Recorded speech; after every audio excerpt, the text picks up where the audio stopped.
Hi, right, I thought I'd make a video to try and help you sort out your problem. If the problem is this piece, which is the diagonal and the adapter, that needs to be screwed in fairly tightly, because if you don't leave it, it will wobble and go like that. Tighten it up, it becomes solid and moves the telescope. If you're talking about the eyepiece, then I really don't know what could be the problem, because they're pretty steady once they're in, but they do have tightening nuts. You can just tighten it up and it'll once again be very solid. You can lift the telescope with it and it still won't come out.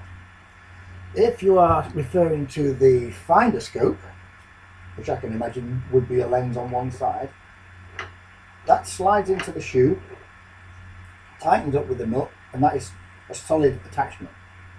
But the nuts on the outside, which I'll demonstrate with this smaller version, this has 3 screws. If they're loose, then it will do all sorts of things.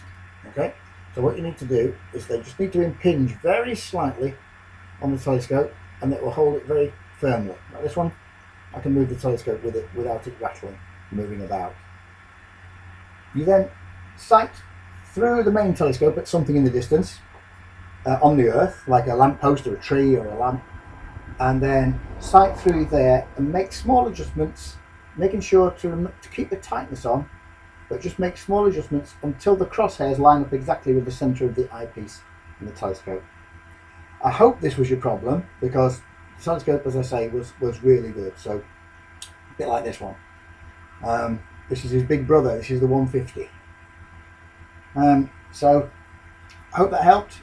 If it doesn't, just drop me a line or some photos or a video, and I'll try and do my best to sort it out. Okay, hope it helped. Bye bye.